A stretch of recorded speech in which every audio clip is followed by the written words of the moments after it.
In Russia, a girl, Dominika, takes care of her ill mother who has trouble controlling her own limbs and muscles. When the helper arrives, Dominika rushes to the theater where she is a ballerina. One of the girls looks at her jealously because Dominika is the star of the show and even the rich people want to take pictures with her. Meanwhile, a CIA operative named Nate gets a coded message. So Nate takes his gun and goes out. Nate meets a man named Marble, a mole in the Russian government who passes state secrets to him. But the police arrive just then and try to talk to Marble. So Nate fires his gun into the ground and the police rush after him instead, while Marble calmly walks away. Nate runs until he safely reaches the American embassy. Meanwhile, Dominika and her male partner are giving a wonderful performance when the man accidentally steps on her leg and twists it very badly. She is immediately taken to the hospital for surgery. At the American embassy, Nate's supervisor scolds him for shooting his gun and protecting Marble. Nate is just happy that Marble was not caught. His supervisor says that Nate will be taken back to the US. Elsewhere, Dominika's uncle Ivan, the deputy director of the Russian intelligence SVR, is very upset with what happened to her. He meets with the director of the SVR, Colonel Zakharov, and General Vladimir. Colonel Zakharov shows him the footage of yesterday's incident at the park. Zakharov shows Nate's file and says that he's CIA. But Nate has already left Russia. But the three men are more interested in Marble, the mole that Nate met. Sometime later, Dominika wakes up from her surgery. She is shocked to see the bad state of her leg and starts crying. 3 months later, Dominika can walk again, but she has to use a cane. Her uncle Ivan comes to meet her. He says that he's here to help and reminds her that she doesn't have any money now to pay for the apartment and her mother's medical bills. He gives her an envelope and leaves, telling her to call him if she wants help. Dominika opens the package and finds an audio recorder. She hears an audio of her male dancing partner and the girl who was jealous of her. There are also pictures as proof that they are a couple. Turns out they had intentionally broken Dominika's leg so that the girl could be the new lead. One day she goes to visit them after their practice is over. She finds them making love, so she sneaks in and attacks them from behind with her cane. She beats them mercilessly until they stop moving. And then she leaves. On the way home, she gets scared, so she uses a payphone to tell the police that there's been an accident at the theater. When she reaches home, she finds her mother on the floor, helplessly crying. Turns out, their social support stopped paying for the helper, so there was no one to take care of her. Seeing her mother cry like that, Dominika promises to take care of her, so she goes to meet her uncle Ivan. She asks him for help, so he gives her a mission. The SVR wants to know more about a mafia boss named Dmitry. Ivan tells her to be close to him and win his trust. Dominika refuses such a mission, but Ivan reminds her that they will become homeless, and her mother will not get her treatments if she does not do this. So Dominika unwillingly accepts. She goes to a hotel in a pretty dress. Her mission is to distract Dmitry and exchange his phone with a fake one. She goes to the bar and Dmitry, being a creep, immediately comes to hit on her. Dmitry is impressed by her, so they go back to her room. Dmitry immediately puts his phone and wallet down and tells her to take off her dress. Dominika does as told. Then Dmitry starts pushing himself on her, so Dominika tells him to slow down. But instead, he covers her mouth and forces himself into her. But just then, a man in a helmet appears from behind and chokes Dmitry until his eyes pop out and he is dead. The man takes her down a secret path which leads directly to the parking lot. A man tries to stop them, but the helmeted man shoots him. Then he takes Dominika away on a bike to a secret place.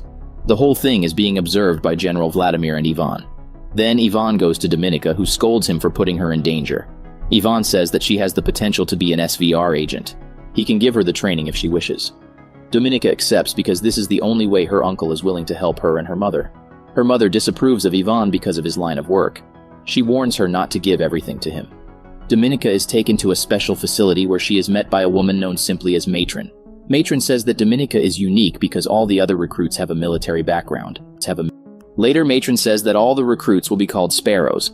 They will be taught psychological warfare to find a person's weaknesses. Then, Matron tells Dominika and a man to come to the front and take off their clothes. The man does it immediately, but Dominika is not able to do it. Matron reminds her that she should leave all sorts of shame and pride behind. Meanwhile, in the US, Nate is suspended from all foreign assignments due to the way he handled his last assignment. Nate is upset because Marble won't work with anyone else but him, and no one else knows his true identity. But he is still suspended. Back in Russia, Dominika goes through all sorts of physical, mental, and psychological training.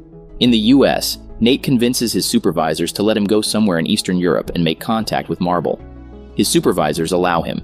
In Russia, the sparrows are given the task of pleasing a group of soldiers who have come back after a year. Dominika chooses one of the soldiers and takes him back. There, she pleasures his pole really nicely. Matron appreciates her skills while giving a few feedbacks. Later, one of the recruits tries to assault Dominika in the bathroom, so she takes the metal shower handle and knocks him out. Elsewhere, General Vladimir Zakharov and Ivan find out that Nate has entered Budapest, so they decide to send someone to gain his trust. In the Sparrow facility, Matron says that this is a lesson to Dominika to accept those things she hates, so she will have to pleasure the same man who forced himself on her. General Vladimir watches the whole thing on the monitor. The man tries to turn her around, but Dominika commands him to look her in the eye as she starts undressing. However, the man is not hard because he is now embarrassed. He is unable to get it up, so he calls her the B word and walks away. Later, Matron says that Dominika has received a new assignment. She is taken back to Moscow and briefly meets her mother, who warns her that her uncle Ivan will never let her go. Later, Ivan tells her about Marble, who is a mole in the Russian government. Her mission is to establish trust with Nate and learn the true identity of the mole. Dominika is still angry at him for sending her to a facility where she had to give up her own body. But Ivan says that this is what she was meant to do. What a creep. Dominika goes to Budapest and meets up with another sparrow named Marta. Then the station chief, Maxim, gives her details about Nate. Using all the information she got from Maxim, she dyes her hair blonde because Nate seems to be into that. The next day, she goes to the pool where Nate swims frequently and catches his eye. Later, Nate tries small talk with her and invites her to lunch, but she refuses. The next day, Dominika finds out that her ID has been stolen from the pool's register. Elsewhere, Nate shows Dominika's information to his supervisors and says that she's a sparrow from the Russian SVR and that she's the niece of Ivan. They decide to use her to get more information. At an event at the American embassy, Dominika sees Marta with an American senator's chief of staff. She then meets up with Nate, and they make small talk while indirectly flirting. That night, Dominika goes home early and snoops around Marta's room. She finds incriminating photos and documents of Marta and the American chief of staff. The next night, Dominika follows Nate home. Nate is contacted by Marble, who tells him to come to Vienna. Just then, Dominika pretends to cry and calls him, so Nate lets her in. She reveals that she knows he's a CIA agent. Then she seductively kisses him. Nate is confused, so he sends her away. The next day, Dominika comes to his apartment again, but he's no longer there. So she takes the glass that he drank from, which has his fingerprints. When she comes back, Ivan is waiting for her. He says that he's on his way to Vienna and that his superiors are becoming impatient about Nate. So, Dominika tells her about another potential mole in the US government, the chief of staff that Marta is working on. But for that, she'll need $250,000. Ivan agrees to do that. When he is leaving, Dominika snoops into his wallet and passport. After he is gone, Marta comes with a gun as she is angry at Dominika. The American was her target, but Dominika says that they now have funding for taking things forward. To gain her trust, she reveals that she was present when the Mafia Dmitri was killed. The SVR is using that as leverage against her. Next, Dominika takes a train to Vienna where she opens a bank account. Then she comes back to her apartment only to find Marta dead. The helmeted man, Sergei, pushes her into Marta's body and says that this is what happens when she tells a secret. Sergei then tells her to call the police and leaves. The detectives grill her with questions, but she reveals nothing. Later, she is met by Nate, who reveals that he knows she is a sparrow. So, Dominika reveals everything from her sick mother to Dmitri's death and how she was forced to be a sparrow. She only cares about her mother and not about this whole SVR thing. Nate says that men like her uncle will never let her go. She'll always be stuck to them. He offers her to work with him instead, and he'll protect her no matter what. That night, Dominika agrees to trust him, and they do the honka-honka. The next day, Nate's supervisors grill her with questions. Dominika starts by saying that one of the senator's chief of staff is a mole. She is supposed to meet her in London, where she will pass American secrets. Dominika goes to London while being overseen by the CIA. The American senator's chief of staff, Stephanie, arrives. Dominika takes Stephanie upstairs where Maxim is waiting. They give the $250,000 to her, and she gives discs with sensitive information. Dominika pretends to check the discs, but exchanges them with fake ones that Nate and his team put there. Then she leaves with Maxim. After some time, Stephanie leaves with the money. The CIA team go to the room and remove the discs that Dominika left for them. Outside, Stephanie notices that she is being followed, so she throws the money bag and tries to escape. But a truck hits her in the middle of the road. The men that Stephanie saw were CIA agents, but they did not want to kill her. Nate is shocked to hear the news. Dominika is now in danger because the SVR did not plan to kill Stephanie, so he goes after her. But he's too late and she is taken on a plane. Dominika is taken back to Russia where she is tortured by the SVR. They demand to know why CIA agents were waiting to pick up Stephanie. They put her through all sorts of torture, but she keeps saying that she did not give Stephanie to the Americans. All sorts of physical, mental, and psychological torture are given to her. After some time, Ivan enters the room and Dominika begs him to help her. He says that he can only help her when she says the truth. Instead, she convinces him that she is working for Russia and only Russia. Her uncle is convinced. Dominika is allowed to return to her mother, who is very sad to see her daughter like this. Later, the SVR agree to send Dominika to infiltrate the Americans, but if she has turned to the other side, then Ivan promises to eliminate her.